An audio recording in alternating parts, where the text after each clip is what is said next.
right there. And there are 3 more of those phone calls or FaceTimes to be made tonight at the conclusion of this men's 200-meter final. Ato Boldon, Sonia Richards-Ross are back. And here is the world champion, Noah Lyles. He did it in Doha in hot, humid conditions. That's exactly what we've got here in the team. 3 people will make the team. He is 4th fastest as we start here tonight.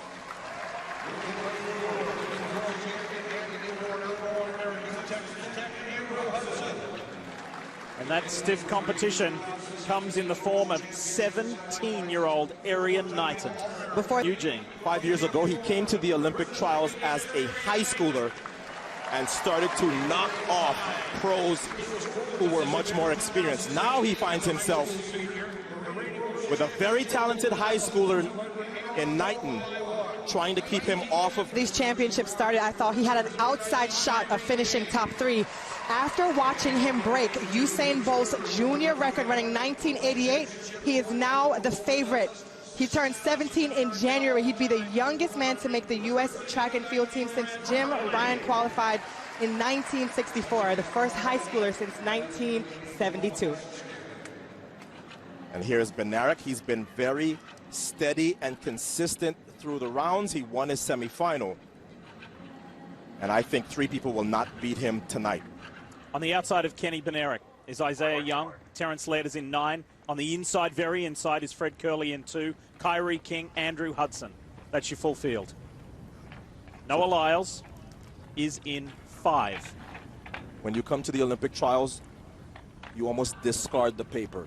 You trust what your eyes are telling you. And so far through the rounds, our eyes are telling us, Sonia, that Knighton has been looking better than anybody else. But this is the guy with the 19.5 PR. He has to summon a season's best to make this team.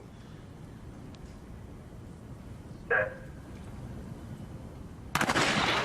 high schooler, the 17-year-old who's now gone pro, is 4th from the left. And it's Bednarek who will lead off of the turn. The high schooler has some work to do, but Noah Lyles is in a good position. Here comes Noah Lyles. Kenny Bednarek. How about Erriyon Knighton? That looks like the 3 going to Tokyo. That is a huge win for Noah Lyles, who has not looked to be in this kind of shape throughout the rounds, but he was able to pull on his experience. He ran really well around the turn auto, which is not usually his strength. And I think Erriyon Knighton gave him too much and had too much work to do in the home stretch. So Knighton becomes the first high schooler to make a U.S. Olympic team at 200 meters since 1972. He didn't run as well a turn as he did in the semifinals, but Lyles got the season's best that I talked about. That's also the fastest time in the world. And man, did he need it.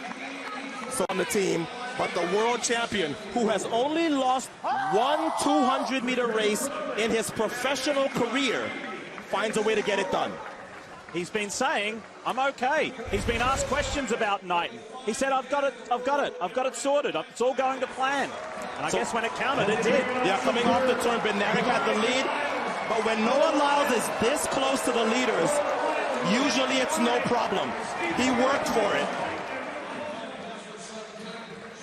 But he did a great job. Fastest time in the world. And he keeps his streak alive. So how about this for Erriyon Knighton, who finished 3rd, behind Noah Lyles and Kenny Bednarek.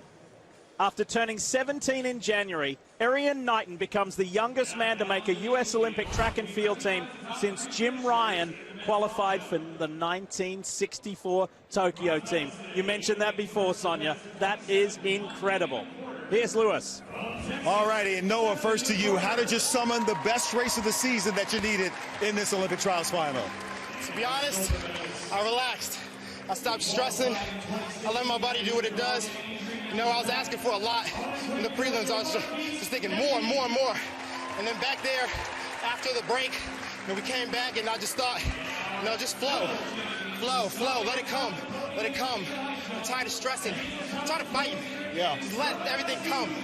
My colleagues were commenting on how well you ran the turn. Was that part of the key to this win tonight? Yeah, I've been practicing a lot on that turn, on that first 80, that first 120, and it's really come into handy.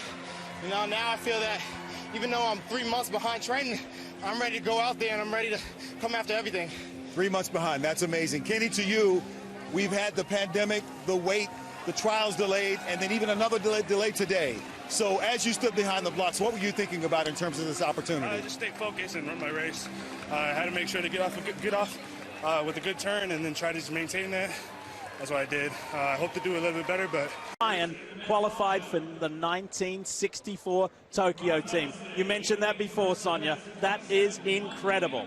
But when Noah Lyles is this close to the leaders, usually it's no problem. He worked for it. But he did a great job. Fastest time in the world. And he keeps his streak alive.